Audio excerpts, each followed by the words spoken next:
this summer. And thinking about how do we respond to that, we're thinking ahead on this. And what Kamala Harris has been able to do in Minnesota, we're starting to weatherproof some of these things. The infrastructure law that was passed allows us to think about mitigation in the future. How do we make sure that we're protecting by burying our power lines? How do we make sure that we're protecting lakefronts and things that we're seeing more and more of? But to call it a hoax and to take the oil company executives to Mar-a-Lago, say, give me money for my campaign, and I'll let you do whatever you want. We can be smarter about that, and an all-above energy policy is exactly what she's doing, creating those jobs right here. Governor, your time is up. The overwhelming consensus among scientists is that the Earth's climate is warming at an unprecedented rate. Margaret? Thank you, Nora. We're going to turn now to immigration. What up, the y'all? crisis at the U.S.-Mexico border stream. consistently I'll ranks give a as little one bit of of the top commentary in and issues out. for American Thanks voters. for joining.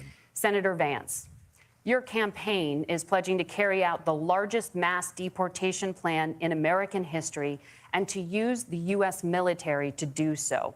Could you be more specific about exactly how this will work? For example, would you deport parents who have entered the U.S. illegally and separate them from any of their children who were born on U.S. soil? You have 2 minutes. So first of all, Margaret, before we talk about deportations, we have to stop the bleeding. We have a historic immigration crisis because Kamala Harris started and said that she wanted to undo all of Donald Trump's border policies. 94 executive orders suspending deportations, decriminalizing illegal aliens, massively increasing the asylum fraud that exists in our system. That has opened the floodgates. And what it's meant is that a lot of fentanyl is coming into our country. I had a mother who struggled with opioid addiction and has gotten clean. I don't want people who are struggling with addiction to be deprived of their second chance because Kamala Harris let in fentanyl into our communities at record levels. So you've got to stop the bleeding. You've got to re-implement Donald Trump's border policies, build the wall, re-implement deportations. And that gets me to your point, Margaret, about what do we actually do? So we've got 25 million illegal aliens who are here in the country. What do we do with them? I think the first thing that we do is we start with the criminal migrants. About 1 million of those people have committed some form of crime in addition to crossing the border illegally. I think you start with deportations on those folks. And then I think you make it harder for illegal aliens to undercut the wages of American workers. A lot of people will go home if they can't work for less than minimum wage in our own country. And by the way, that'll be really good for our workers who just want to earn a fair wage for doing a good day's work. And the final point, Margaret, is you ask about family separation. Right now in this country, Margaret, we have 320,000 children that the Department of Homeland Security has effectively lost. Some of them have been sex trafficked. Some of them hopefully are at homes with their families. Some of them have been used as drug trafficking mules. The real family separation policy in this country is unfortunately Kamala Harris's wide open southern border. And I'd ask my fellow Americans to remember when she came into office, she said she was going to do this. Real leadership would be saying, you know what, I screwed up. We're going to go back to Donald Trump's border policies. I wish that she would do that. It would be good for all of us.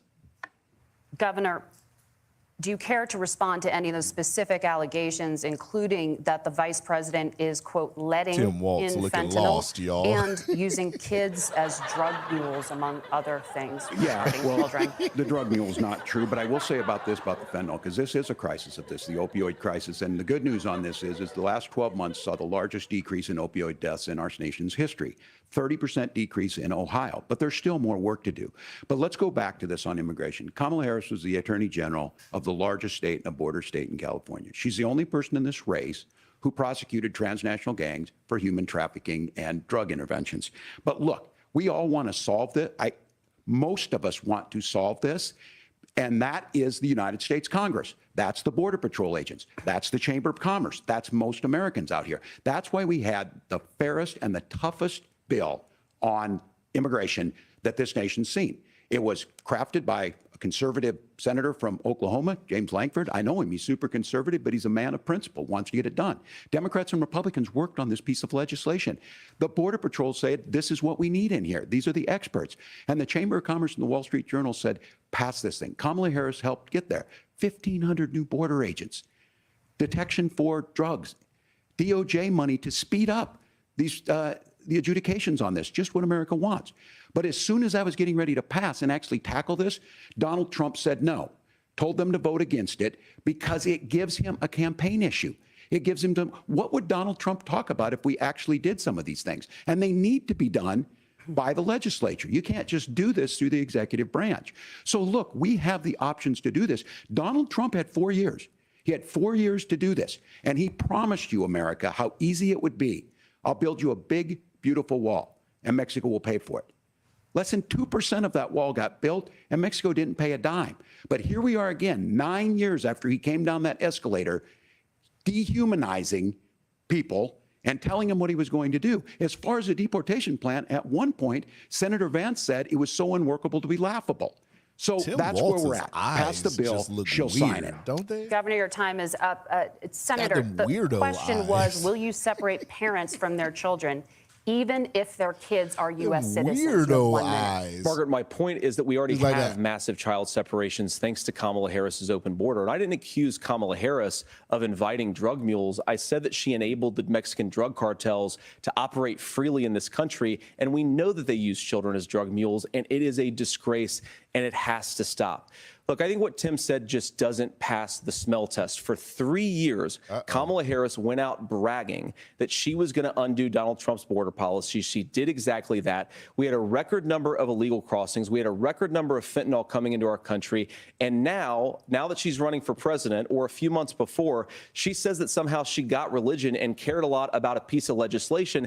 The only thing that she did when she became the vice president, when she became the appointed border czar, was to undo 94 Donald Trump executive actions that opened the border. This problem is leading to massive problems in the United States of America.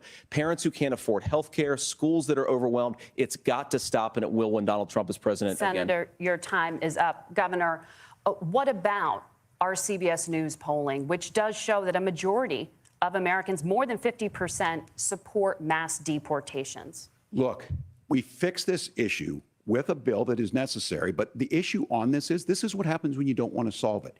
You demonize it. And we saw this, and Senator Vance, and it surprises me on this, talking about and saying, I will create stories to bring attention to this. That vilified a large number of We people got who were here 167 legally people in the watching, community of y'all. Springfield. 167 The people. Republican Shout out to y'all, governor man. said, it's not true, don't do it. There's consequences for this. There's consequences. We could come together. Senator Langford did it. We could come together and solve this if we didn't let Donald Trump continue to make it an issue. And the consequences in Springfield were the governor had to send state law enforcement to escort kindergartners to school. I believe Senator Vance wants to solve this, but by standing with Donald Trump and not working together to find a solution, it becomes a talking point. And when it becomes a talking point like this, we dehumanize and villainize other human beings. Tim, Governor, your time is up. Senator, I'll give you 1 minute, but let me just ask you the question first. The governor has made the point, and I think as a sitting lawmaker, you know that Congress controls the purse strings and any funding. So you have said repeatedly that Donald Trump would, through executive action, solve this. Do you disagree that Congress controls the purse strings and would need to support many of the changes that you would actually want to implement? You have 1 minute. Look, Margaret, first of all, the gross majority of what we need to do at the southern border is just empowering law enforcement to do their job. I've been to the southern border more than our borders are. Kamala Harris has been. And it's actually heartbreaking because the Border Patrol agents, they just want to be empowered to do their job. Of course, additional resources would help, but most of this is about the president and the vice president empowering our law enforcement to say, if you try to come across the border illegally, you've got to stay in Mexico, you've got to go back through proper channels. Now, Governor Walz brought up the community of Springfield, and he's very worried about the things that I've said in Springfield. Look, in Springfield, Ohio, and in communities all across this country, you've got schools that are overwhelmed. You've got hospitals that are overwhelmed. You have got housing that is totally unaffordable because we brought in millions of illegal immigrants to compete with Americans for scarce homes. The people that I'm most worried about in Springfield, Ohio, are the American citizens who have had their lives destroyed by Kamala Harris's open border. It is a disgrace, Tim. And I actually think, I agree with you. I think you want to solve this problem, but I don't think that Kamala Harris does. Senator, your time is up. Governor, you have 1 minute to respond. Yeah, well, it is law enforcement that asked for the bill. They helped craft it. They're the ones that supported it. That's because they know we need to do this. Look, this issue of continuing to bring this up, of not dealing with it, of blaming migrants for everything.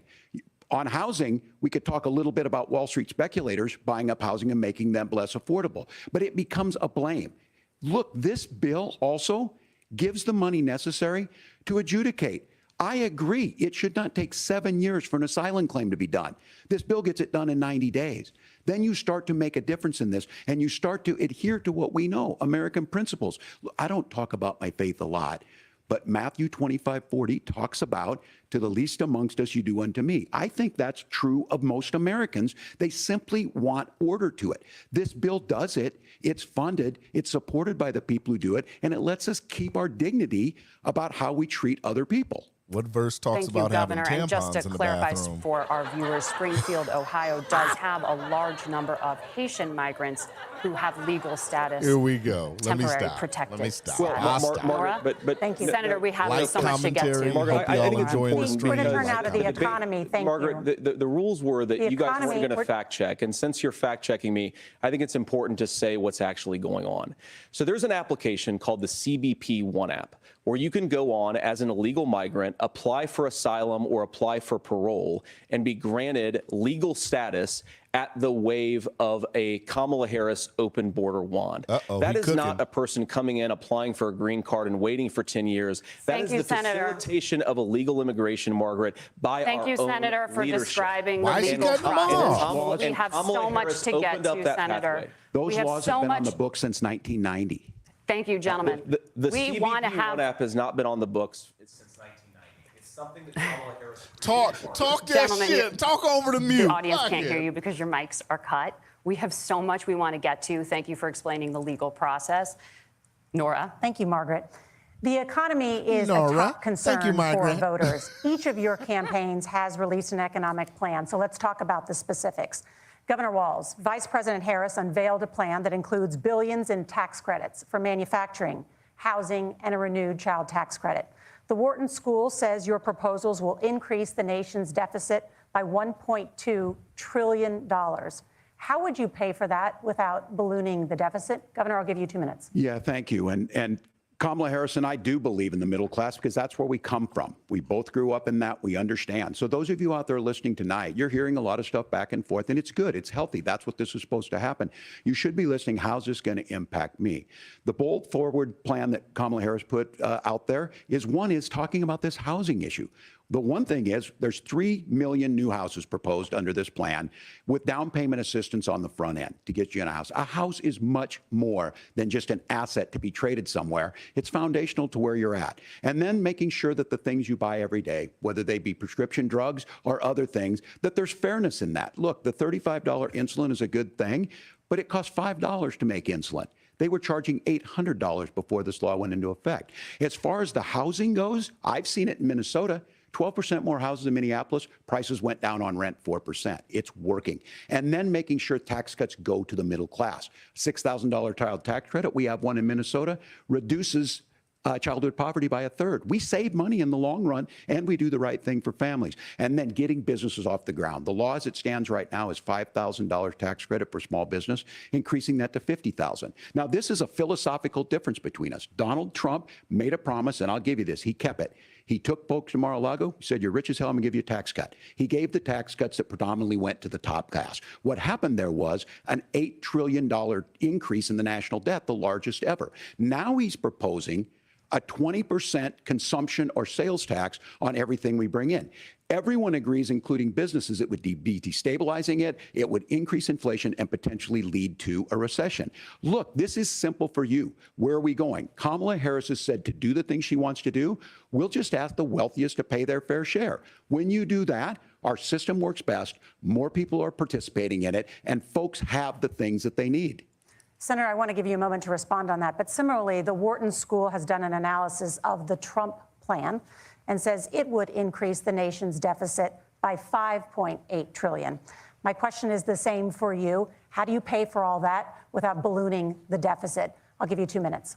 Well, first of all, you're going to hear a lot from Tim Walz this evening, and you just heard it in the answer, a lot of what Kamala Harris proposes to do. And some of it, I'll be honest with you, it even sounds pretty good. Here's what you won't hear, is that Kamala Harris has already done it. because she's been the vice president for 3.5 years. She had the opportunity to enact all of these great policies, and what she's actually done instead is drive the cost of food higher by 25%, drive the cost of housing higher by about 60%, open the American southern border, and make middle-class life unaffordable for a large number of Americans. If Kamala Harris has such great plans for how to address middle-class problems, then she ought to do them now, not when asking for a promotion, but in the job the American people gave her 3.5 years ago. And the fact that she isn't tells you a lot about how much you can trust her actual plans. Now, Donald Trump's economic plan is not just a plan, but it's also a record. A lot of those same economists attack Donald Trump's plans, and they have PhDs, but they don't have common sense and they don't have wisdom, because Donald Trump's economic policies delivered the highest take-home pay in a generation in this country, 1.5% inflation, and to boot, peace and security all over the world. So when people say that Donald Trump's economic plan doesn't make sense, I say look at the record. He delivered rising take-home pay for American workers.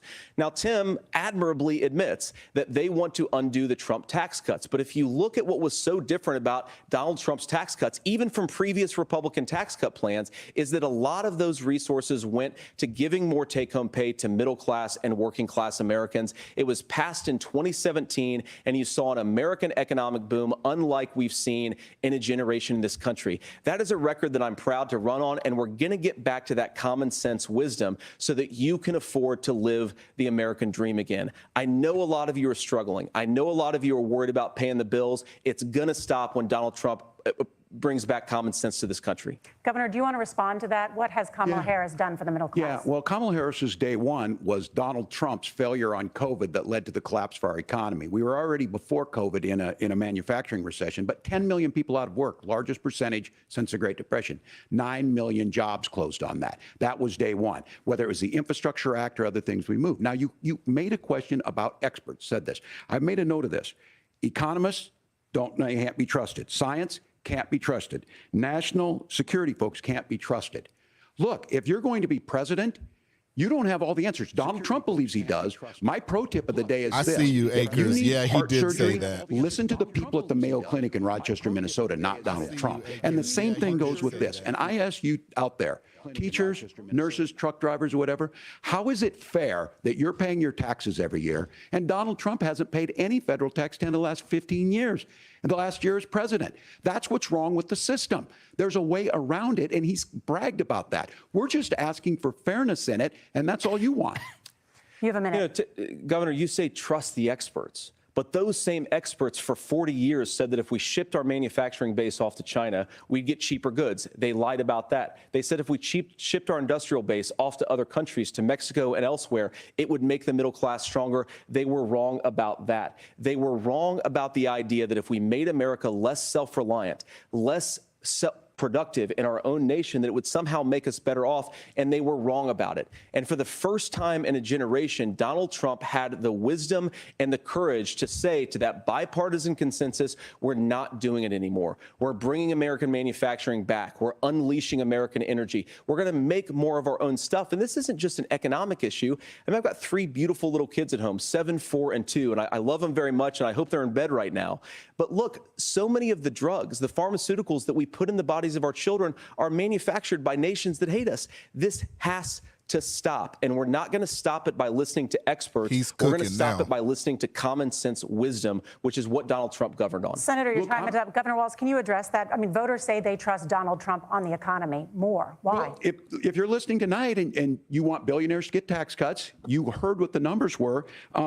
Look, I'm a union guy on this. I'm not a guy who wanted to ship things overseas, but I understand that, look, we produce soybeans and corn. We need to have fair trading partners. That's something that we believe in. I think the thing that most concerns me on this is Donald Trump was the guy who created the largest trade deficit in American history with China.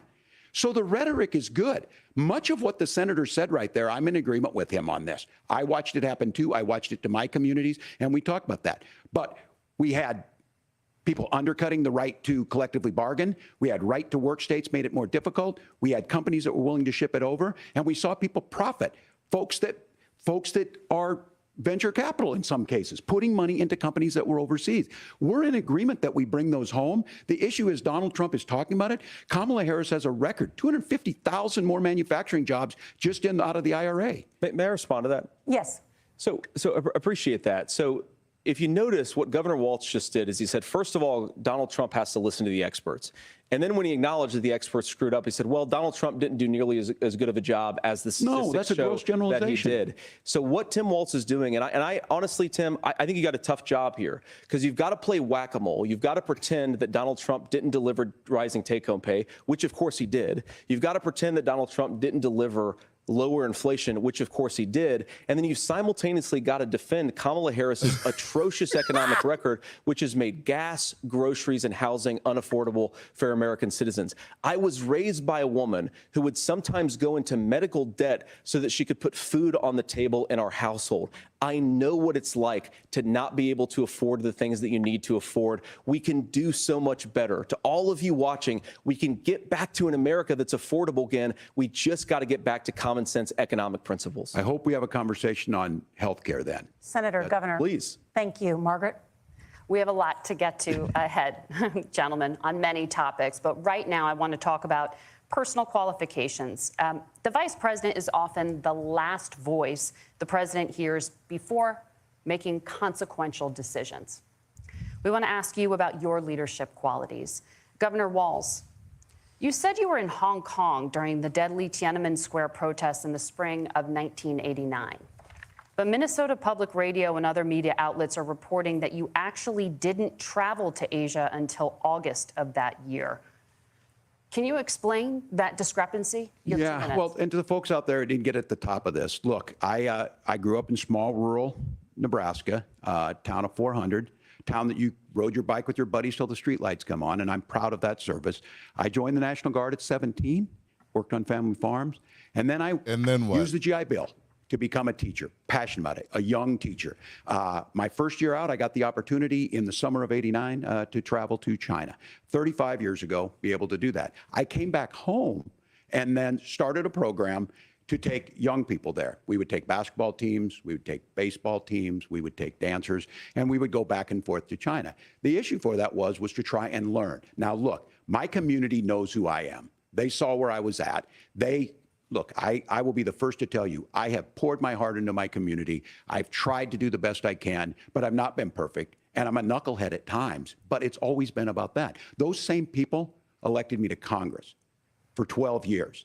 And in Congress, I was one of the most bipartisan people, working on things like farm bills that we got done, working on veterans benefits. And then the people of Minnesota were able to elect me to governor twice. So look, my commitment has been from the beginning to make sure that I'm there for the people, to make sure that I get this right. I will say more than anything, many times I will talk a lot, I will get caught up in the rhetoric, but being there, the impact it made, the difference it made in my life, I learned a lot about China. I hear the critiques of this. I would make the case that Donald Trump should have come on one of those trips with us. I guarantee you he wouldn't be praising Xi Jinping about COVID. And I guarantee you he wouldn't start a trade war that he ends up losing. So this is about trying to understand the world. It's about trying to do the best you can for your community. And then it's putting yourself out there and letting your folks understand what it is. My commitment, whether it be through teaching, which I was good at, or whether it was being a good soldier or was being a good member of Congress, those are the things that I think are the values that people care about. Governor, just to follow up on that, the question was, can you explain the discrepancy? Just, all I said on this was I got there that summer and misspoke on this. So I will just, that's what I've said. So I was in Hong Kong and China during the democracy protests. Uncomfortable silence. And from that, I learned a lot of what needed to be in governance. Thank you, Governor. Senator Vance, in 2016, you called your running mate, Donald Trump, unfit for the nation's highest office, and you said he could be America's Hitler. I know you've been asked many times, and you've said you regret those comments and explained you then voted for Donald Trump in 2020. But the Washington Post reported new messages last week in which you also disparaged Trump's economic record while he was president, writing to someone in 2020, quote, Trump thoroughly failed to deliver his economic populism. You're now his running mate. and you've shifted many of your policy stances to align with his. If you become vice president, why should Americans trust that you will give Donald Trump the advice he needs to hear and not just the advice he wants to hear? You have 2 minutes. Well, first of all, Margaret, because I've always been open. And sometimes, of course, I've disagreed with the president, but I've also been extremely open about the fact that I was wrong about Donald Trump. I was wrong, first of all, because I believed some of the media stories that turned out to be dishonest fabrications of his record. But most importantly, Donald Trump delivered for the American people. Rising wages, rising take-home pay, an economy that worked for normal Americans, a secure southern border, a lot of things, frankly, that I didn't think he'd be able to deliver on. And yeah, when you screw up, when you misspeak, when you get something wrong and you change your mind, you ought to be honest with the American people about it. It's one of the reasons, Margaret, why I've done so many interviews is because I think it's important to actually explain to the American people where I come down on the issues and what changed. Now, you pointed out the messages from 2020. Oh, he's Margaret, cooking. I've been extremely consistent that I think there were a lot of things that we could have done better in the Trump administration the first round if Congress was doing its job. I strongly believe, and I've been a United States Senator, that Congress is not just a high-class debating society. It's not just a forum for senators and congressmen to whine about problems. It's a forum to govern. So there were a lot of things on the border, on tariffs, for example, where I think that we could have done so much more if the Republican Congress and the Democrats in Congress had been a little bit better about how they govern the country. They were so obsessed with impeaching Donald Trump, they couldn't actually govern. And I want to talk about this tariff issue in particular, Margaret, because Tim just accused this of being a national sales tax. Look, the one thing, and you're probably surprised to hear me praising Joe Biden, but the one thing that Joe Biden did is he continued some of the Trump tariffs that protected American manufacturing jobs. And it's the one issue, the most pro-worker part of the Biden administration, it's the one issue where Kamala Harris has run away from Joe Biden's record. Think about this. If you're trying to employ slave laborers in China at $3 a day, you're going to do that and undercut the wages of American workers unless our country stands up for itself and says you're not accessing our markets unless you're paying middle-class Americans a fair wage. Senator, your time is up. Nora? Thank you. Now to the issue of reproductive rights. Governor Walz, after Roe versus Wade was overturned, you signed a bill into law that made Minnesota one of the least restrictive states in the nation when it comes to abortion. Former President Trump said in the last debate that you believe abortion, quote, in the 9th month is absolutely fine. Yes or no? Is that what you support? I'll give you 2 minutes. That's not what the bill says, but look, this issue is what's on everyone's mind. Donald Trump put this all into motion. He brags about how great it was that he put the judges in and overturned Roe versus Wade, 52 years of personal autonomy. And then he tells us, oh, we send it to the states. It's a beautiful thing. He's not answering the Amanda question. Zaworski would disagree with you on it's a beautiful thing. A young bride in Texas waiting for their child at 18 weeks. She has a complication, a tear in the membrane. She needs to go in. The medical care at that point needs to be decided by the doctor. But the question, and that would have been an abortion. But in Texas, that would have put them in legal jeopardy. She went home, got sepsis, nearly dies, and now she may have difficulty having children. Or in Kentucky, Hadley Duvall, a 12-year-old child raped and impregnated by her stepfather. Those are horrific. Now, when God asked about that, Senator Vance said 2 wrongs don't make a right. There is no right in this. So in Minnesota, what we did was restore Roe versus Wade. We made sure that we put women in charge of their health care. But look, this is not where, if you don't know Amanda or a Hadley, you soon will. Their Project 2025 is going to have a registry of pregnancies. It's going to make it more difficult, if not impossible, to get contraception and limit access, if not eliminate access to infertility treatments. For so many of you out there listening, me included, infertility treatments are why I have a child. That's nobody else's business, but those things are being proposed. And the catch-all on this is, well, the states will decide what's right for Texas might not be right for Washington. That's not how this works. He still hasn't answered the question. Human right. We have seen maternal mortality skyrocket in Texas, outpacing many other countries in the world. This is about health care. In Minnesota, we are ranked first in health care for a reason. We trust women. We trust doctors. Senator, do you want to respond to the governor's claim? Will you create a federal pregnancy monitoring agency? No, Nora, certainly we won't. And I want to talk about this issue because I know a lot of Americans care about it, and I know a lot of Americans don't agree with everything that I've ever said on this topic. And, you know, I grew up in a working class family in a neighborhood where I knew a lot of young women who had unplanned pregnancies and decided to terminate those pregnancies because they feel like they didn't have any other options. And, you know, one of them is actually very dear to me. And I know she's watching tonight, and I love you. And she told me something a couple years ago that she felt like if she hadn't had that abortion, that it would have destroyed her life because she was in an abusive relationship. And I think that what I take from that as a Republican who proudly wants to protect innocent life in this country, who proudly wants to protect the vulnerable, is that my party, we've got to do so much better of a job at earning the American people's trust back on this issue where they frankly just don't trust us. And I think that's one of the things that Donald Trump and I are endeavoring to do. I want us as a Republican Party to be pro-family in the fullest sense of the word. I want us to support fertility treatments. I want us to make it easier for moms to afford to have babies. I want it to make it easier for young families to afford a home so they can afford a place to raise that family. And I think there's so much that we can do on the public policy front just to give women more options. Now, of course, Donald Trump has been very clear that on the abortion policy specifically, that we have a big country and it's diverse. And California has a different viewpoint on this than Georgia. Georgia has a different viewpoint from Arizona. And the proper way to handle this, as messy as democracy sometimes is to let voters make these decisions, let the individual states make their abortion policy. And I think that's what makes the most sense in a very big, a very diverse, and let's be honest, sometimes a very, very messy and divided country. Governor, would you like to respond and also answer the question about restrictions? Yeah, well, the question got asked and Donald Trump made the accusation that wasn't true about Minnesota. Well, let me tell you about this idea that there's diverse states. There's a young woman named Amber Thurman. She happened to be in Georgia, a restrictive state. Because of that, she had to travel a long distance to North Carolina to try and get her care. Amber Thurman died in that journey back and forth. The fact of the matter is, how can we as a nation say that your life and your rights, as basic as the right to control your own body, is determined on geography? There's a very real chance had Amber Thurman lived in Minnesota, she would be alive today. That's why the restoration of Roe versus Wade. When you listen to Vice President Harris talk about this subject and you hear me talk about it, you hear us talking exactly the same.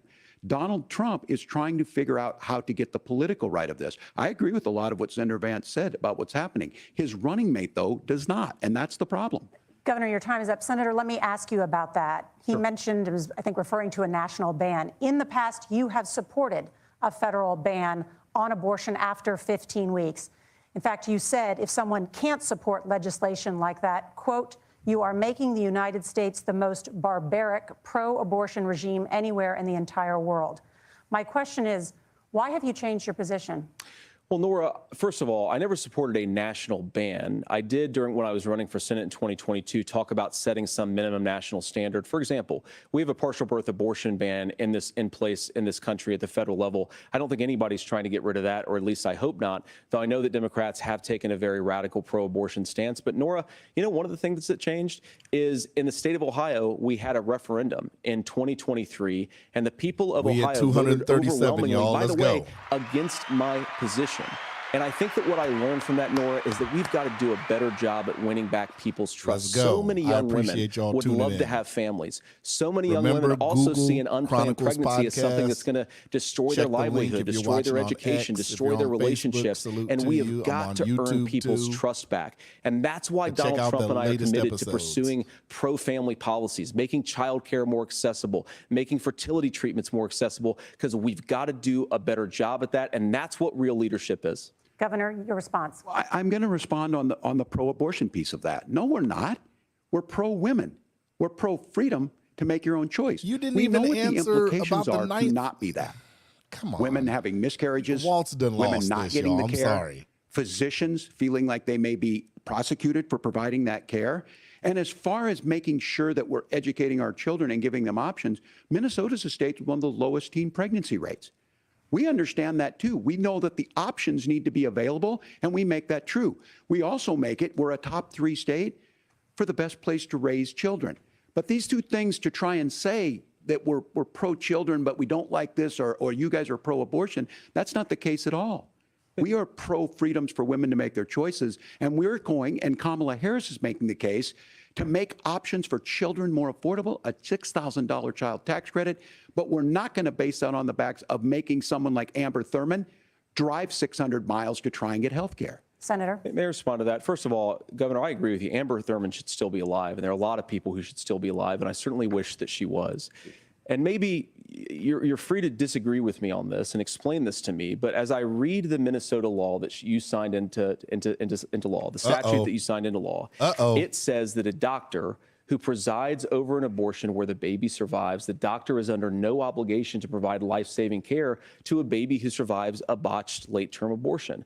That is, I think, whether you're pro-choice or pro-abortion, that is fundamentally barbaric. And that's why I use that word, Nora, is because some of what we've seen, do you want to force Catholic hospitals to against their will? Because Kamala Harris has supported suing Catholic nuns to violate their freedom of conscience. We can be a big and diverse country where we respect people's freedom of conscience and make the country more pro-baby and pro-family. But please. Yes, Governor, please respond. Look, this is one where there's always something there. This is a very simple proposition. These are women's decisions to make about their healthcare decisions, and the physicians who know best when they need to do this. Trying to distort the way a law is written to try and make a point, that's not it at all. What was I wrong about, Governor? Please tell me, what was I wrong about? That is not the way the law is written. Look, I've given But how? I've given this advice on a lot of things, that getting involved, getting engaged, that's been misread, and it was fact-checked at the last debate. But the point on this is there's a continuation of these guys to try and tell women or to get involved. I use this line on this, just mind your own business on this. Things worked best when Roe versus Wade was in place. When we do a restoration of Roe, that works best. That doesn't preclude us from increasing funding for children. It doesn't increase us from making sure that once that child's born, like in Minnesota, they get meals, they get early childhood education, they get health care. So the hiding behind we're going to do all these other things when you're not proposing them in your budget, Kamala Harris is proposing them. She's proposing all those things to make life easier for families. I asked a specific question, Governor. You gave me a slogan as a response. It's not the case. It's not true. That's not what the law says. So they fact-checked it with President Trump.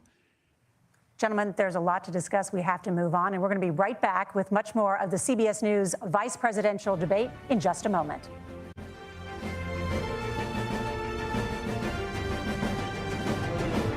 So what do y'all think, man?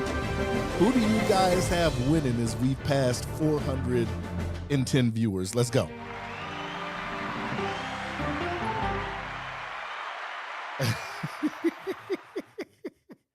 So King Asshole said, these motherfuckers sound slow. I can't even get into this debate. When you wake up in the morning, he ain't we answering want to be your go-to team.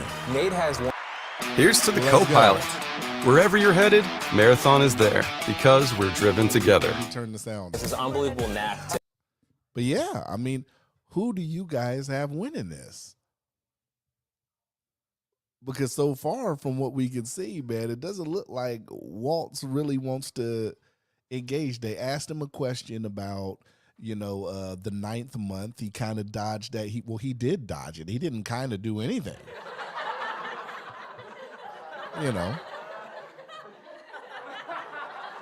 Shit's crazy.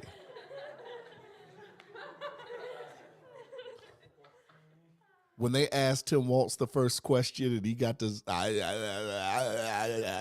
he got that rattled jaw. I said, "Oh shit, this is gonna be a long night for Walz."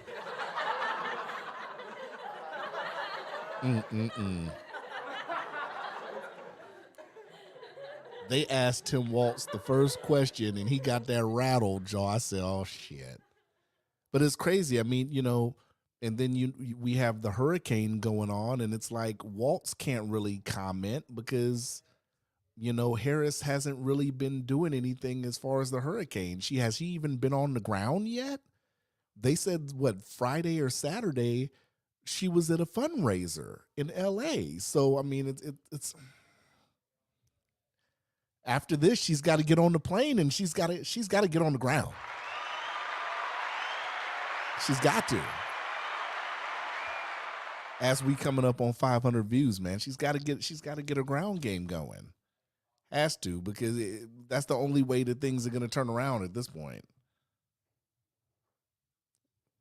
I can't believe that.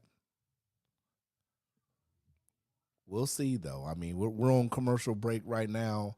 I'd like to say we have crossed 500 views. Let's go. 500 watches. I like to get receipts, so don't mind me. I'm one of those guys that believes in receipts, you know. So I like to be able to say this is how many people have watched the stream, have interacted. So I thank you all. Chroniclez Podcast. You can Google us. We're on Apple, Spotify, iHeartRadio. A lot of podcasts aren't even on Pandora, and we're on Pandora.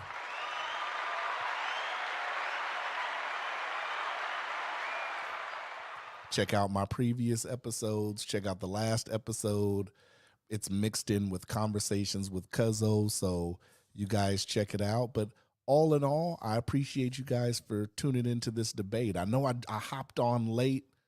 I got home from work as fast as I could, hopped on, and here we are, man. I mean, we didn't miss much anyway. We just missed the rattle jaw. So if you watched the opening, if you watched this from the beginning of the stream, I missed Tim Walz rattle jaw moment. Oh, yeah.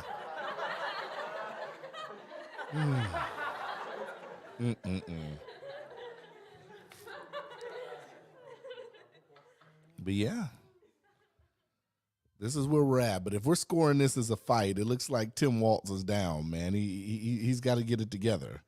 He ain't looking good right now. Got my pit bull in the background rattling the cage and shit. Okay, we coming back.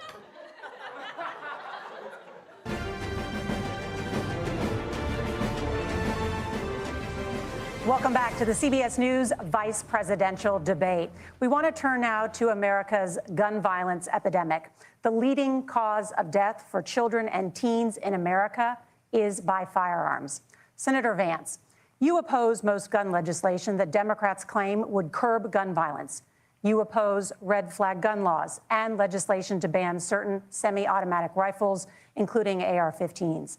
So let me ask you, earlier this year, for the first time, the parents of a school shooter were convicted of involuntary manslaughter and sentenced to 10 years in prison.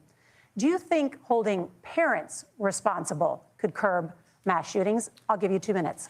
Yeah, well, Nora, on that particular case, I don't know the full details, but I certainly trust local law enforcement and local authorities to make those decisions. I think in some cases the answer is going to be yes, and in some cases the answer is going to be no.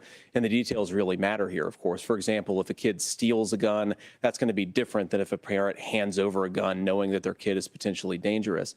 But look, I want to just sort of speak as a father of 3 beautiful little kids, and our oldest is now in 2nd grade. 627 and like a lot views, of parents, y'all. Let's we go. send our kids to school with such hope and such joy and such pride at their little faces on the first day of school. And we know, unfortunately, that a lot of kids are going to experience this terrible epidemic of gun violence. And of course, our hearts go out to the families that are affected by this terrible stuff. And we do have to do better. And I think that Governor Walz and I actually probably agree that we need to do better on this. The question is just, how do we actually do it?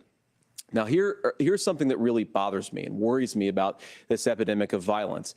The gross majority, close to 90% in some of the statistics I've seen, of the gun violence in this country is committed with illegally obtained firearms. And while we're on that topic, we know that thanks to Kamala Harris's open border, we've seen a massive influx in the number of illegal guns run by the Mexican drug cartel. So that number, the amount of illegal guns in our country is higher today than it was 3.5 years ago. But what do we do about the schools? What do we do to protect our kids? And I think the answer is, and I say this not loving the answer, because I don't want my kids to go to school in a school that feels unsafe or where there are visible signs of security. But I unfortunately think that we have to increase security in our schools. We have to make the doors lock better. We have to make the doors stronger. We've got to make the windows stronger. And of course, we've got to increase school resource officers, because the idea that we can magically wave a wand and take guns out of the hands of bad guys, it just doesn't fit with recent experience. So we've got to make our schools safer. And I think we've got to have some common sense bipartisan solutions for how to do that. Governor, you have 2 minutes. Well, I think all the parents watching tonight, this is your biggest nightmare. Look, I got a 17-year-old, and he witnessed a shooting at a community center playing volleyball. Those things don't leave you. As a member of Congress, I sat in my office surrounded by dozens of the Sandy Hook parents, and they were looking at my 7-year-old picture on the wall. Their 7-year-old were dead, and they were asking us to do something. And look, I'm a hunter. I own firearms. The vice president is. We understand that the Second Amendment is there, but our first responsibility is to our kids to figure this out. In Minnesota, we've enacted enhanced red flag laws, enhanced background checks, and we can start to get data. But here's the problem. If we really want to solve this, we've got folks that won't allow research to be even done on gun violence.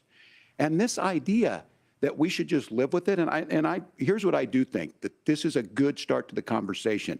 I 100% believe that Senator Vance hates it when these kids, it's abhorrent and it breaks your heart. I agree with that. But that's not far enough when we know there are things that worked. I've spent time in Finland and seen some Finnish schools. They don't have this happen, even though they have a high gun ownership rate in the country.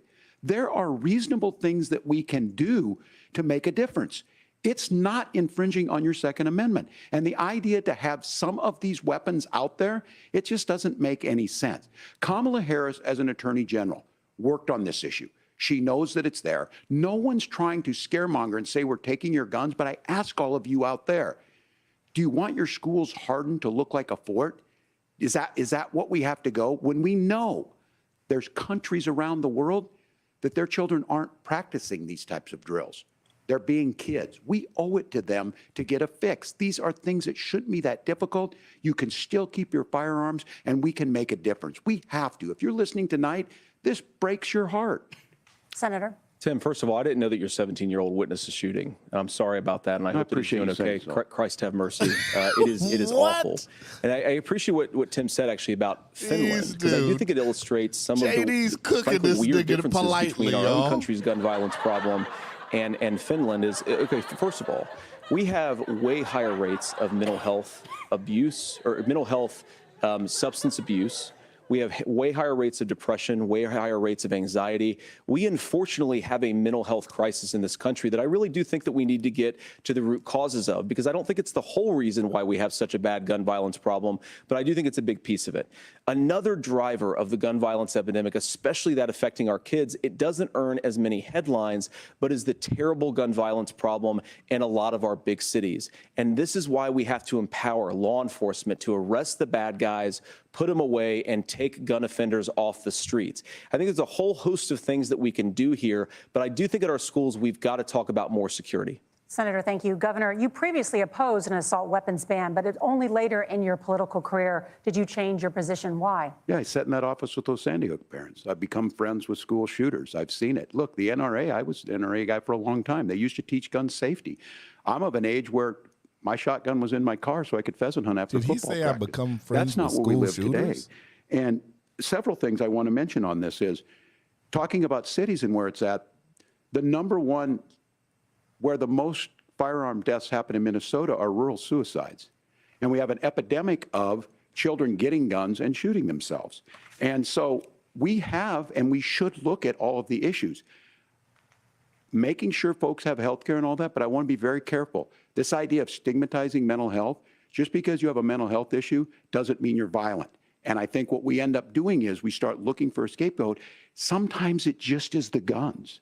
It's just the guns, and there are things that you can do about it. But I do think that this is one, and I think this is a healthy conversation. I think there's a capacity to find solutions on this that work, protect Second Amendment, protect our children. That's our priority. Gentlemen, thank you. Margaret? Thank you, Nora. Let's turn now to the top contributor to inflation, the high cost of housing and rent. There's a shortage of more than 4 million homes in the United States. Here we go. And that contributes to the high housing prices. Governor Walz, the Harris campaign promises a $25,000 down payment assistance for first-time home buyers. I talked about this on the podcast. $25K ain't tax shit. credit. They also promise to build 3 million new homes. Where are you building these homes, and won't handing out that kind of money just drive up prices higher? No, it's not handing out. We have, first, let me say this issue of housing, and I think those of you listening on this, the problem we've had is that we've got a lot of folks that see housing as another commodity. It can be bought up, it can be shifted, it can be moved around. Those are not folks living in those houses. Those of you listening tonight, That house is a big deal. I bought and owned one house in my life. My mom still lives in the house where I was. And when I think of a house, I'm thinking of Christmas services after midnight mass where you go with your family. We need to make it more affordable. And one of the things, as I said, this program that the vice president is pushing forward and bringing a new way of approaching this is something we're doing in Minnesota from that lead. We in the state invested in making sure our housing was the biggest investment that we'd ever made in housing. It starts to make it easier. We cut some of the red tape. Local folks, look, we can't do it at the federal level, but local folks make it easier to build those homes. And then that down payment assistance. I can tell all of you out there, certainly for me, using the GI Bill was one thing, but a veteran's home loan, the big thing about a veteran's home loan is you don't have to pay the down payment. Those are things that make it there. Now, look, you're going to pay it back and you're going to pay your mortgage. Those are things that we know in the long run, the appreciated value, the generational wealth that's created from it. And I will give Minneapolis an example. Minneapolis is the one city where we've seen the lowest inflation rates. We've seen a 12% increase in stock because we've put some of these things in, and we're implementing a state program to make sure we give some of that down payment assistance. We get it back from people because here's what we know. People with stable housing end up with stable jobs. People with stable housing have their kids able to get to school. All of those things in the long run end up saving our money. And that's the thing that I think we should be able to find some common ground in. But we can't blame immigrants for the only reason. That's not the case that's happening in many cities. The fact of the matter is that we don't have enough naturally affordable housing, but we can make sure that the government's there to help kickstart it, create that base. Governor, your time is up. Senator Vance, as far as your campaign's position, the promise is to seize federal lands to build homes, remove regulation, provide tax breaks, and cut back on immigration, which you say pushes up prices. Where are you going to build all the new homes you're promising, and what part of any of this plan will provide immediate relief? You have 2 minutes. Well, first of all, Tim just said something that I agree with. We don't want to blame immigrants for higher housing prices, but we do want to blame Kamala Harris for letting in millions of illegal aliens into this country, which does drive up costs, Tim. 25 million illegal aliens competing with Americans for scarce homes is one of the most significant drivers of home prices in the country. It's why we have massive increases in home prices that have happened right alongside massive increases in illegal alien populations under Kamala Harris's leadership. Now, Tim just mentioned a bunch of ideas.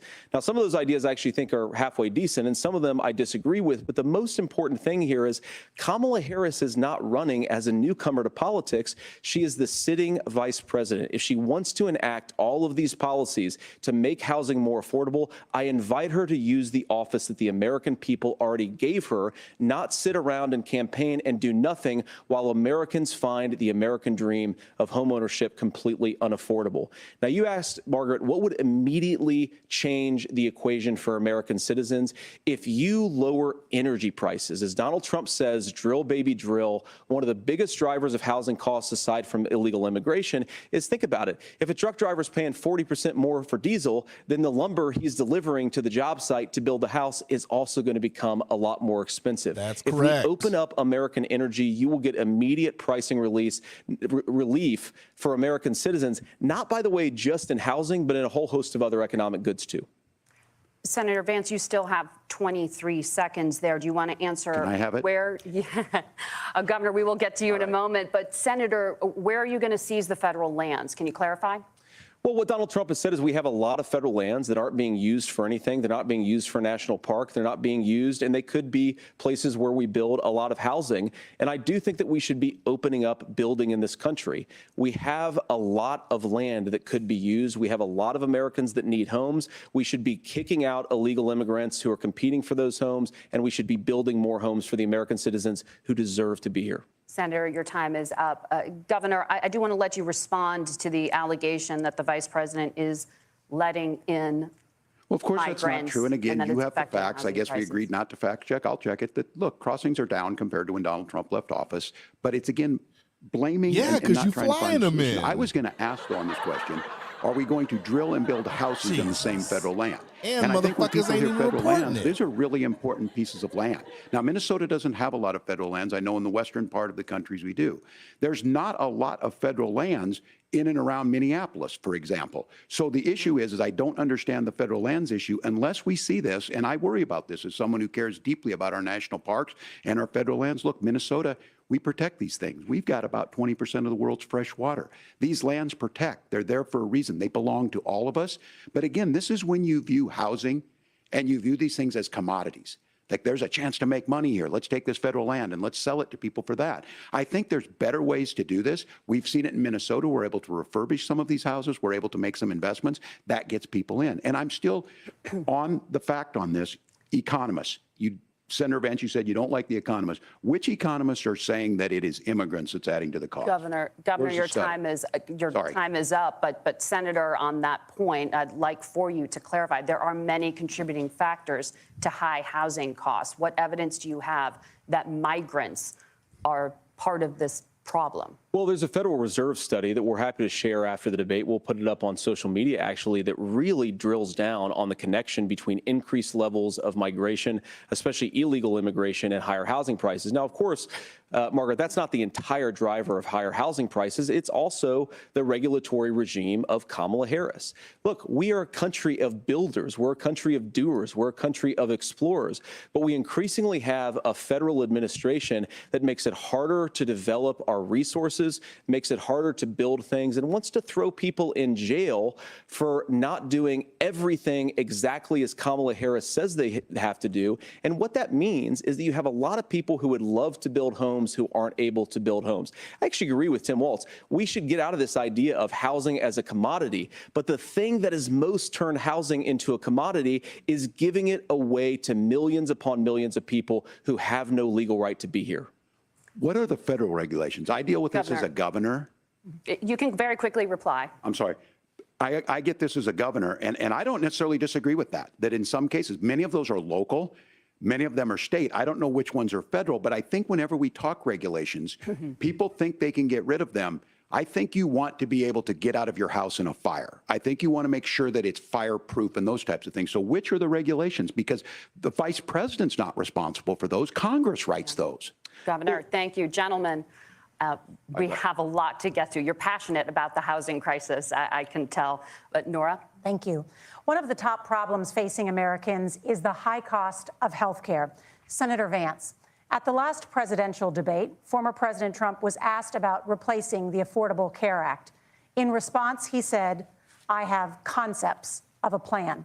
Since then, Senator, you've talked about changing how chronically ill Americans get health insurance. Can you explain how that would work? And can you guarantee that Americans with pre-existing conditions won't pay more? I'll give you 2 minutes. Well, of course, we're going to cover Americans with pre-existing conditions. In fact, a lot of my family members have gotten health care. I believe, members of my family actually got private health insurance, at least for the first time, switched off of Medicaid onto private insurance for the first time under Donald Trump's leadership. And I think that, a lot of people have criticized this concepts of a plan remark. Look, it's very simple common sense. I think as Tim Walz knows from 12 years in Congress, you're not going to propose a 900-page bill standing on a debate stage. It would bore everybody to tears, and it wouldn't actually mean anything because part of this is the give and take of bipartisan negotiation. Now, when Donald Trump was actually president, and again, he has a record to be proud of, prescription drugs fell in 2018 for the first time in a very long time. Under Kamala Harris's leadership, prescription drugs are up about 7%. Under Donald Trump's entire 4 years, they were up about 1.5%. He introduced pricing transparency. Think about healthcare. You go into a hospital, you try to buy something, and nobody knows what it actually costs. That price transparency will actually give American consumers a little bit more choice and will also drive down costs.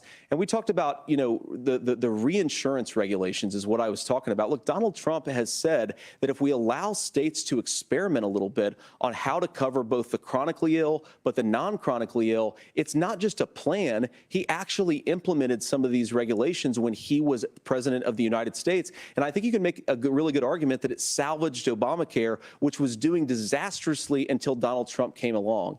And I think this is an important point about President Trump. Of course, you don't have to agree with every everything that President Trump has ever said or ever done.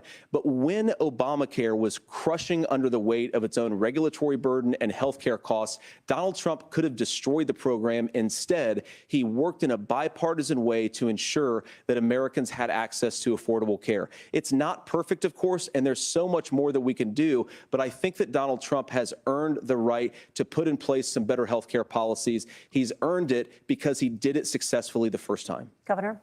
All right, here's where being an old guy gives you some history. I was there at the creation of the ACA. And the reason it was so important is I come from a major healthcare state, home of the Mayo Clinic, home to Medical Alley, 3M, Medtronic, all of those. We understand healthcare. It's why we're ranked first on affordability and accessibility and quality of healthcare. And so what I know is under Kamala Harris, more people are covered than they have before. And those of you listening, this is critical to you. Now, Donald Trump all of a sudden wants to go back and remember this. He ran on the first thing he was going to do on day one was to repeal Obamacare. On day one, he tried to sign an executive order to repeal the ACA. He signed on to a lawsuit to repeal the ACA, but lost at the Supreme Court. And he would have repealed the ACA had it not been for the courage of John McCain to save that bill. Now, fast forward, what that means to you is you lose your pre-existing conditions. If you're sitting at home and you've got asthma, too bad. If you're a woman, probably not. Broke your foot during football, might kick you out. Your kids get kicked out when they're 26. Kamala Harris negotiated drug prices for the first time with Medicare. We have 10 drugs that will come online, the most common ones that'll be there. But look, this issue, and when Donald Trump said, I've got a concept of a plan, it cracked me up as a fourth grade teacher because my kids would have never given me that. But what Senator Vance just explained might be worse than a concept, because what he explained is pre-Obamacare. And I'll make this as simple as possible because I have done this for a long time. What they're saying is, if you're healthy, why should you be paying more? So what they're going to do is let insurance companies pick who they insure, because guess what happens? You pay your premium, it's not much. They figure they're not going to have to pay out to you. But those of you a little older, gray, got cancer, you're going to get kicked out of it. That's why the system didn't work. Kamala Harris will protect and enhance the ACA. Governor, thank you. Senator, you have not yet explained how you would protect people with pre-existing conditions or laid out that plan.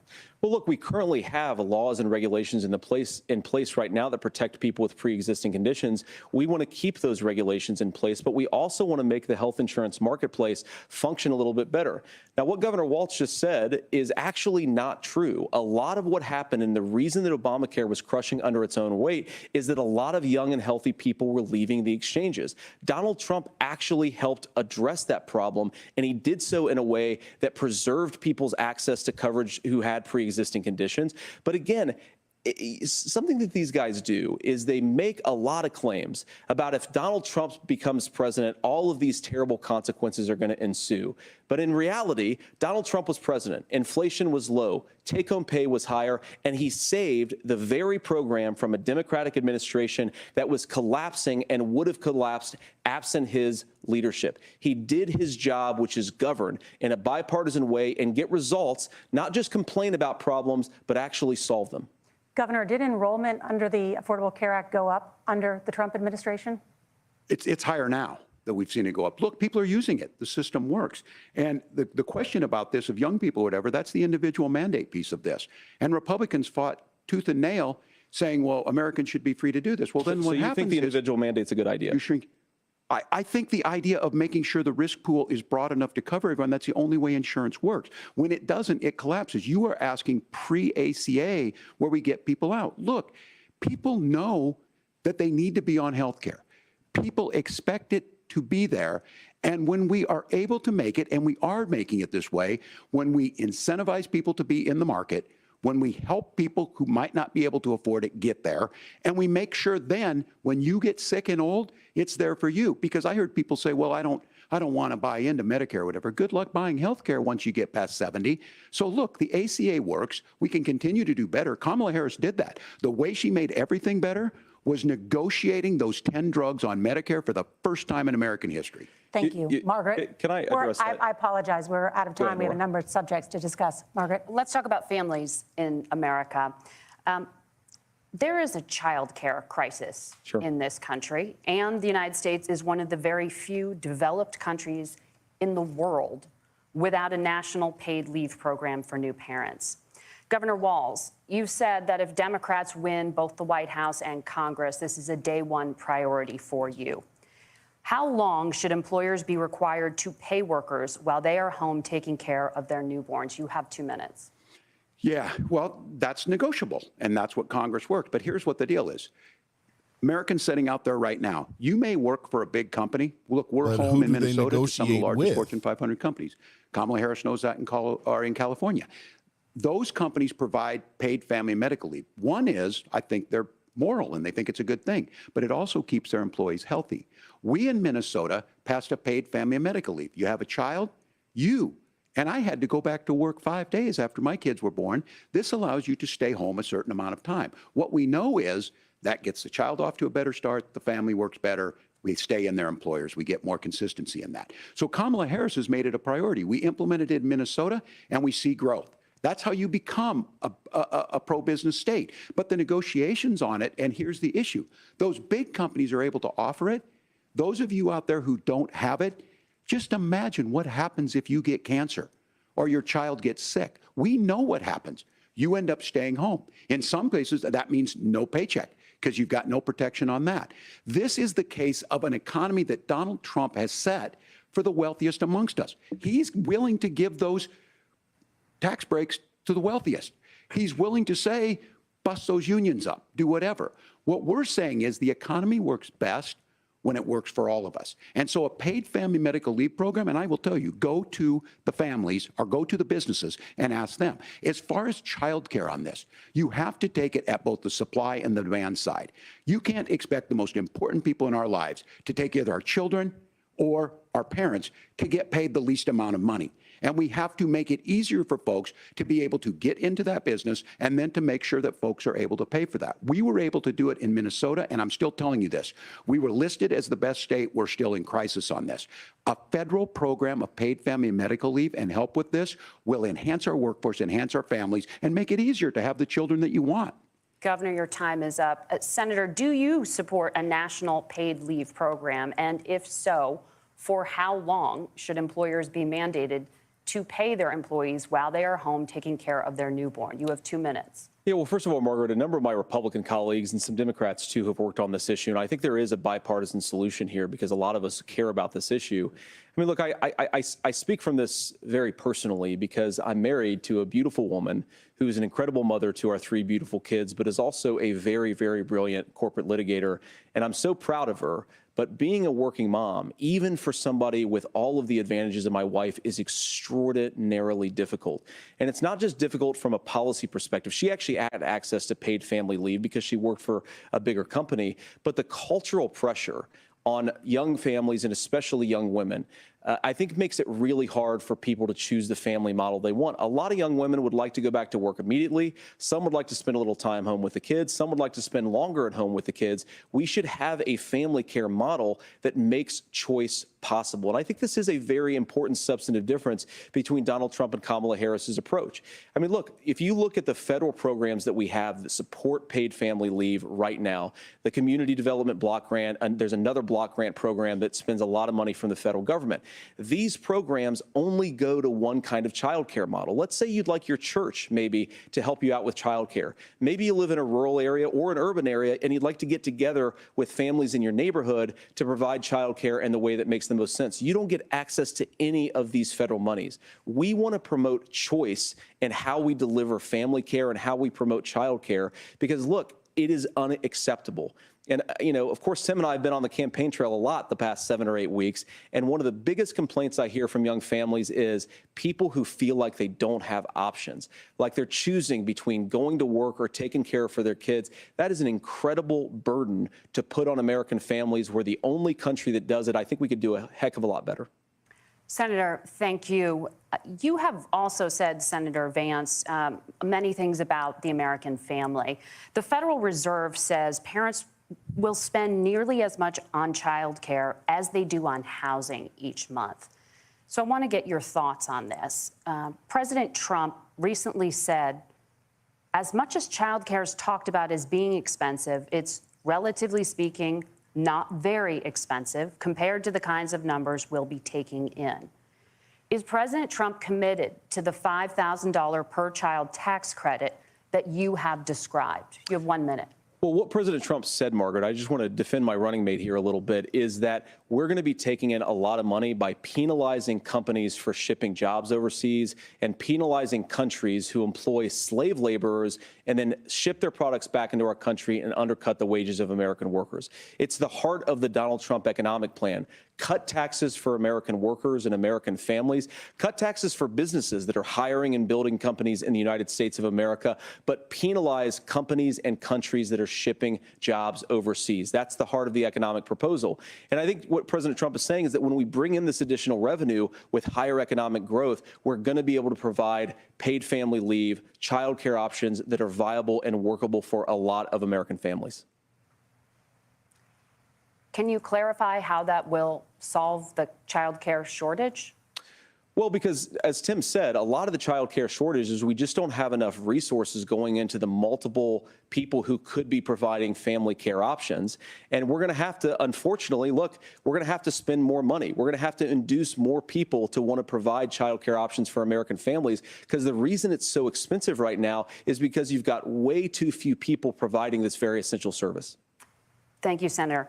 Governor Walz, your ticket also has some child care tax credit proposals. Do you think Congress will agree to the $6,000 credit for newborns and $3,000 credit for children over the age of 6, as your campaign has promised? Is that realistic? Well, if these members of Congress are listening to anybody, I can tell you, and this is the biggest issue. Everybody listening tonight knows. I mean, I'm sure they were shocked to hear it's not that expensive. And let's be clear, whether it's $5,000 or $6,000, that pays you about 3 or 4 months. Let's be clear of where we're at on this. It's because we got out of an imbalance on this. We thought we were going to get by not paying people. I don't think Senator Vance and I are that far apart. I'm not opposed to what he's talking about on options. We've done scholarships types of things. I think we need to be open to making the case. But the issue here is, the question you asked is, you're not going to pay for it with these tariffs. That's just adding another $4,000 on the family and taking less. So not only do they not get the money to pay for that, they're $4,000 in the hole. That's Wharton School. That's his alma mater. And so I think the issue here is, if those members of Congress, I can't believe they're not. When I go to businesses, sure, they'll talk about taxes sometime, but they will lead with childcare and they will lead with housing, because we know the problem is, especially in a state like Minnesota, we need more workers because our economy's growing, but we need the workforce.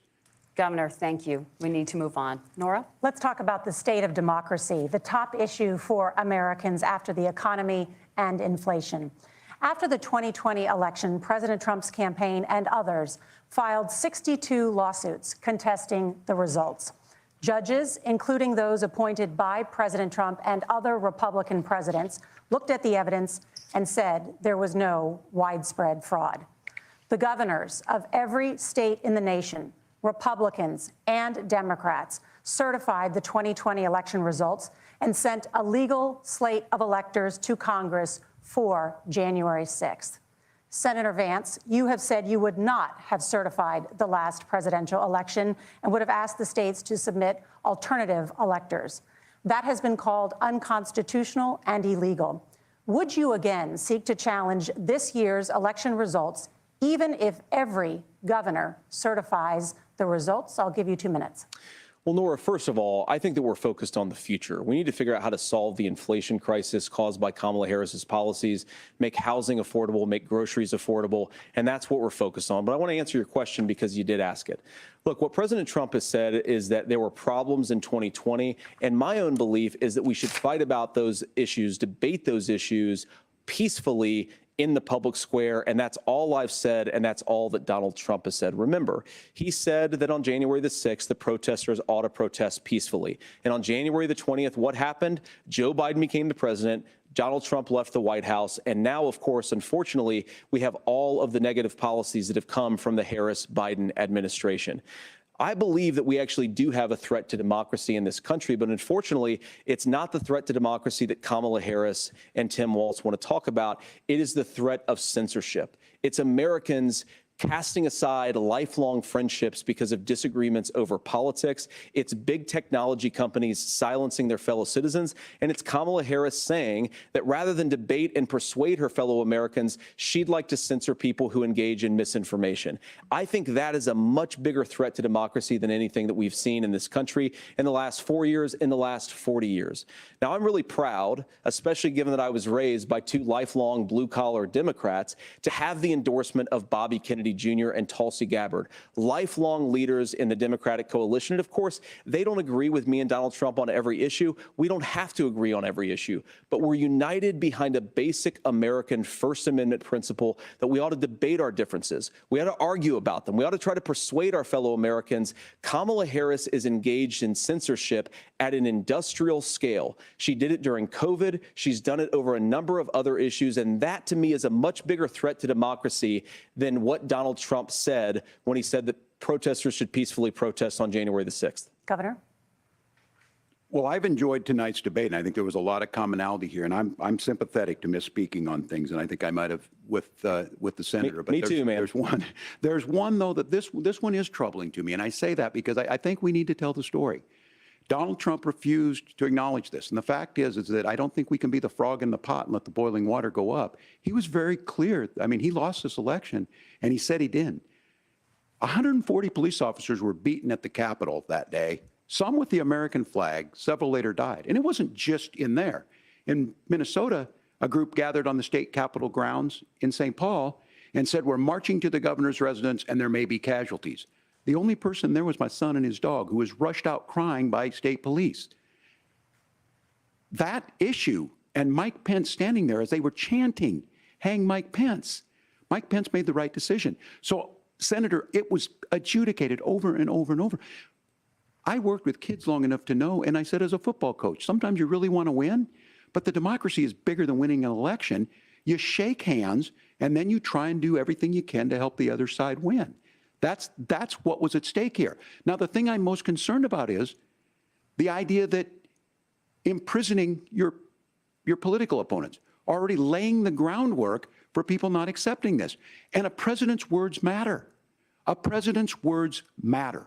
People hear that. So I think this issue of settling our differences at the ballot box, shaking hands when we lose, being honest about it, but to deny what happened on January 6th, the first time in American history that a president or anyone tried to overturn a fair election and the peaceful transfer of power. And here we are 4 years later in the same boat. I will tell you this, that when this is over, we need to shake hands this election, and the winner needs to be the winner. This has got to stop. It's tearing our country apart. Margaret? Senator Vance, did you want to respond to that? Yeah, well, look, Tim, first of all, it's really rich for Democratic leaders to say that Donald Trump is a unique threat to democracy when he peacefully gave over power on January the 20th, as we have done for 250 years in this country. We are going to shake hands after this debate and after this election. And of course, I hope that we win, and I think we're going to win. But if Tim Walz is the next vice president, he'll have my prayers, he'll have my best wishes, and he'll have my help whenever he wants it. But we have to remember that for years in this country, Democrats protested the results of elections. Hillary Clinton in 2016 said that Donald Trump had the election stolen by Vladimir Putin because the Russians bought like $500,000 worth of Facebook ads. This has been going on for a long time. And if we want to say that we need to respect the results of the election, I'm on board. But if we want to say, as Tim Walz is saying, that this is just a problem that Republicans have had, I don't buy that. Governor. January 6th was not Facebook ads. And I think a revisionist history on this. Look, I don't understand how we got to this point. But the issue was that happened. Donald Trump can do it. And all of us say there's no place for this. It has massive repercussions. This idea that there's censorship to stop people from threatening to kill someone, threatening to do something, that's not censorship. Censorship is book banning. We've seen that. We've seen that brought up. I just think for everyone tonight, and I'm going to thank Senator Vance, I think this is the conversation they want to hear. And I think there's a lot of agreement, but this is one that we are miles apart on. This was a threat to our democracy in a way that we had not seen. And it manifested itself because of Donald Trump's inability to say. He is still saying he didn't lose the election. I would just ask that. Did he lose the 2020 election? Tim, I'm focused on the future. Did Kamala Harris censor Americans from speaking their mind in the wake of the 2020 COVID situation? That is a damning non-answer. It's a damning non-answer for you to not talk about censorship. Obviously, Donald Trump and I think that there were problems in 2020. We've talked about it. I'm happy to talk about it further. But you guys attack us for not believing in democracy. The most sacred right under the United States democracy is the First Amendment. You yourself have said there's no First Amendment right to misinformation. Kamala Harris wants to use the power of government and big tech to silence people from speaking their minds. That is a threat to democracy that will long outlive this present political moment. I would like Democrats and Republicans to both reject censorship. Let's persuade one another. Let's argue about ideas, and then let's come together afterwards. You can't yell fire in a crowded theater. That's the test. That's the Supreme Court test. Tim, fire in a crowded theater. You guys wanted to kick people off of Facebook for saying that toddlers shouldn't wear masks. Senator, the governor does have the floor. Fire in a crowded theater. That is criticizing the policies of the government, which is the right of every American. Senator, the governor does have the floor for 1 minute to respond to you. Yeah. Well, talk that shit, I don't JD. run Facebook. What I do know is I see a candidate out there who refused, and now again, and this, I'm pretty shocked by this. He lost the election. This is not a debate. It's not anything anywhere other than in Donald Trump's world. Because look, when Mike Pence made that decision to certify that election, that's why Mike Pence isn't on this stage. What I'm concerned about is, where is the firewall with Donald Trump? Where is the firewall if he knows he could do anything, including taking an election, and his vice president's not going to stand to it? That's what we're asking you, America. Will you stand up? Will you keep your oath of office, even if the president doesn't? And I think Kamala Harris would agree. She wouldn't have picked me if she didn't think I would do that, because of course that's what we would do. So America, I think you've got a really clear choice on this election of who's going to honor that democracy and who's going to honor Donald Trump. Governor, your time is up. Thank you, gentlemen. We will be right back with both of our candidates. The CBS News vice presidential debate continues.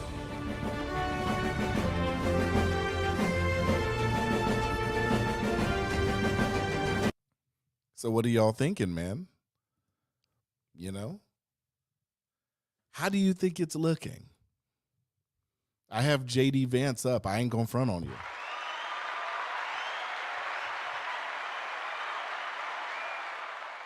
$750 people watching. We got to give it up for y'all. We have to give it up for you guys.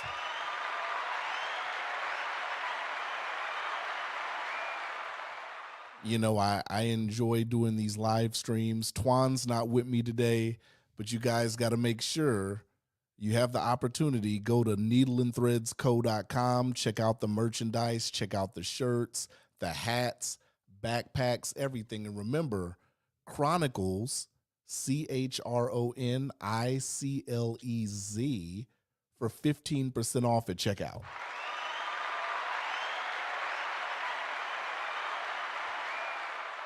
Go check out his website. Let's drive up his web traffic. Go purchase something. Tell him Cuzzo sent you. Promo code. It's nothing like getting 15% off at checkout. You dig? You can't beat that. But yeah, you know, I enjoy doing this. I think I'm going to do a live stream election night. I think that'd be good. I don't know. I got to check as far as StreamYard how long we can do live streams, because I want to live stream it, but I know some platforms like Facebook and I think X have a 2-hour limit. So I'm going to do some research on that. But election night, I want to be here, you know, bringing in the electoral votes, letting you guys know what's going on, because that's what I enjoy doing, you know. But who do you guys have winning? Are you guys liking JD Vance? Are you liking Trump? Are you liking Walz? Or are you liking Harris? Which one is it?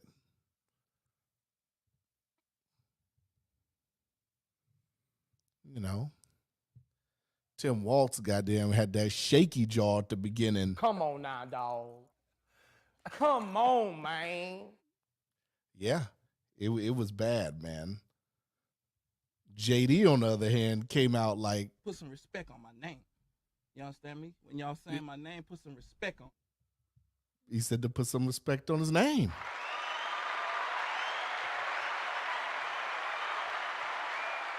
I can't be mad at it. I can't be mad at it at all. You know? I think this election, part of me thinks this election is going to be down to the wire.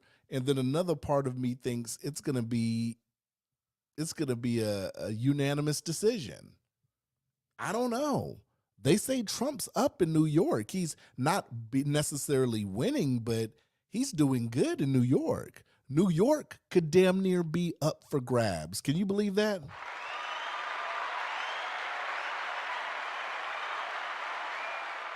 So that makes me wonder, if New York's up for grabs, what other places are up for grabs too? Because it can't just be New York. I'm pretty sure some other places just might be up for grabs. So yeah, shit's crazy, man. Polling is hard to tell. I know one senator, I believe a senator from Michigan, said that Harris is underwater in Michigan. Who knows?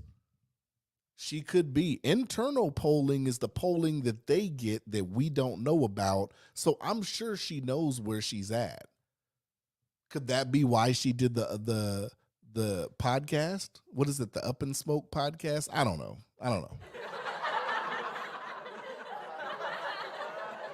We're back. News vice presidential debate. It is now time for the closing statement. Senator Vance won the virtual coin toss and elected to go last. So, Governor Walz, you are first. You have 2 minutes. Well, thank you, Senator Vance. Thank you to CBS News. And most importantly, thank you to all of you. If you're still up and the folks who miss Dancing with Our Stars, I appreciate it. But look, the support of the democracy matters. It matters that you're here. And I'm as surprised as anybody of this coalition that Kamala Harris has built, from Bernie Sanders to Dick Cheney to Taylor Swift, and a whole bunch of folks in between there. And they don't all agree on everything, but they are truly optimistic people. They believe in a positive future of this country, and one where our politics can be better than it is. And I have to tell you, that better than it is the sense of optimism that there can be an opportunity economy that works for everyone, not just to get by, but to get ahead. And the idea that freedom really means something. Not the freedom of government to be in your bedroom or exam room, but the freedom for you to make choices about yourself. Now, look, we all know who Donald Trump is. He's told us, and as Maya Angelou said, believe him when he told you that. His first inaugural address talked about American carnage, and then he spent 4 years trying to maybe do that. Senator Vance tonight made it clear he will stand with Donald Trump's agenda. He will continue to push down that road. Excuse me. Kamala Harris gives us a different option. Now, I'll have to tell you, I'm going to be careful about the quotes, but there's one that Senator Vance said that does resonate with me. He said, Donald Trump makes the people I care about afraid. A lot of America feels that way. We don't need to be afraid. Franklin Roosevelt was right. All we have to fear is fear itself. Kamala Harris is bringing us a new way forward. She's bringing us a politics of joy. She's bringing real solutions for the middle class, and she's centering you at the heart of that. All the while asking everyone, join this movement, make your voices heard. Let's look for a new day where everybody gets that opportunity and everybody gets a chance to thrive. I humbly ask for your vote on November 5th for Kamala Harris. Governor Walz, thank you. Senator Vance, your closing statement. Well, I want to thank Governor Walz, you folks at CBS, and of course the American people for tuning in this evening. And one of the issues we didn't talk about was energy. And I remember when I was being raised by my grandmother, when she didn't have enough money to turn on the heat some nights because Ohio gets pretty cold at night and because money was often very tight. And I believe, as a person who wants to be your next vice president, that we are a rich and prosperous enough country where every American, whether they're rich or poor, ought to be able to turn on their heat in the middle of a cold winter night. That's gotten more difficult thanks to Kamala Harris's energy policies. I believe that whether you're rich or poor, you ought to be able to afford a nice meal for your family. That's gotten harder because of Kamala Harris's policies. I believe that whether you're rich or poor, you ought to be able to afford to buy a house. You ought to be able to live in safe neighborhoods. You ought to not have your communities flooded with fentanyl. And that, too, has gotten harder with because of Kamala Harris's policies. Now, I've been in politics long enough to do what Kamala Harris does when she stands before the American people and says that on day one, she's going to work on all these challenges I just listed. She's been the vice president for 3.5 years. Day one was 1,400 days ago, and her policies have made these problems worse. Now, I believe that we have the most beautiful country in the world. I meet people on the campaign trail who can't afford food, but have the grace and generosity to ask me how I'm doing and to tell me they're praying for my family. What that has taught me is that we have the greatest country, the most beautiful country, the most incredible people anywhere in the world. But they're not going to be able to achieve their full dreams with the broken leadership that we have in Washington. They're not going to be able to live their American dream if we do the same thing that we've been doing for the last 3.5 years. We need change. We need a new direction. We need a president who has already done this once before and did it well. Please vote for Donald Trump. And whether you vote for me or vote for Tim Walz, I just want to say I'm so proud to be doing this, and I'm rooting for you. God bless you, and good night. Senator Vance, thank you. And thank you both for participating in the only vice presidential debate of this election cycle. I'm Margaret Brennan. And I'm Nora O'Donnell. And a reminder, there are just 35 days until Election Day. Please get out and vote. And for all of us here at CBS News, thank you and good night.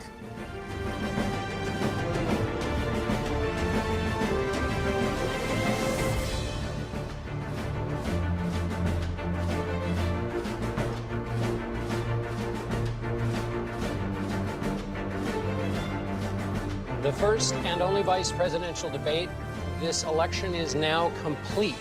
It was a cordial debate of the kind that people mostly say they want. You notice here the two candidates lingering on the stage.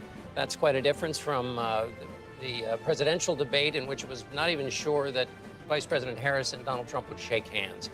It was a debate in which the line, "I appreciate what Tim said about Finland," was one of the many ways in which Senator Vance agreed with the governor. The governor agreed right back. But that's the tone and the kind of theater review of this. I'll pick out two issues. On the question of the top of the news today, which is the Middle East and the kinds of foreign policy surprises that hit any president. Tim Walz made the case that Donald Trump's temperament is unfit for any kind of surprise, cited the members of the Trump administration who have attested to that. Vice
Let's do some pink slips for y'all. We grooving, you dig? Let's do some pink slips, man.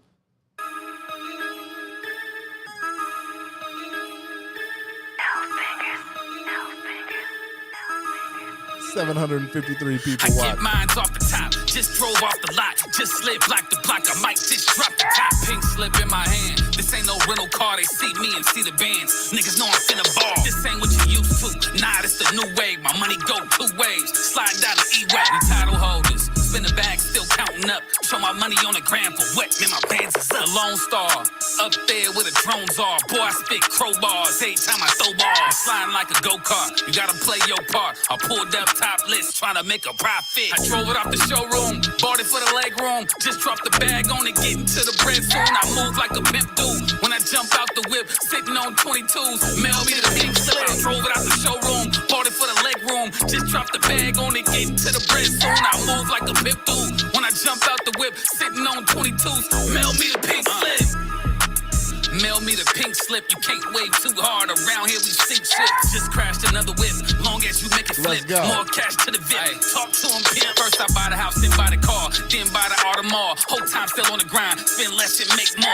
Everything is paid for, still balling on home court. Savings account offshore, I'm a money connoisseur. Wait, what you mad for? Cause you push a RAV4, and I'm in the fast four. Hot boy, you know we about to pop off. I pick it up, then drop it off. You hate niggas, better knock it off. I drove it off the showroom, bought it for the leg room. Just dropped the bag on it, getting to the bread soon. I move like a pimp do. When I jump out the whip, sitting on 22s, mail me the pink slip. I drove it out the showroom, bought it for the leg room. Just dropped the bag on it, getting to the bread soon. I move like a pimp do. When I jump out the whip, sitting on 22s, mail me the pink slip. Mail me the pink slip.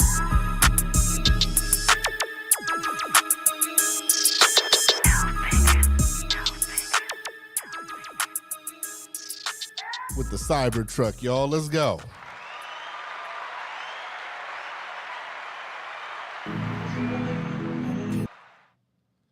That was the homie T-Maz, man.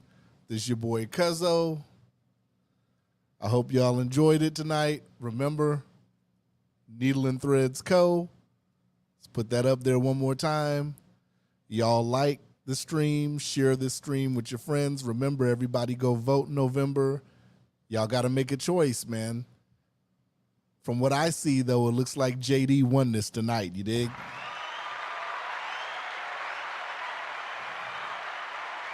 But I appreciate y'all tuning in. To the 752 people watching just on X alone, not including all the other places. I appreciate y'all. We out.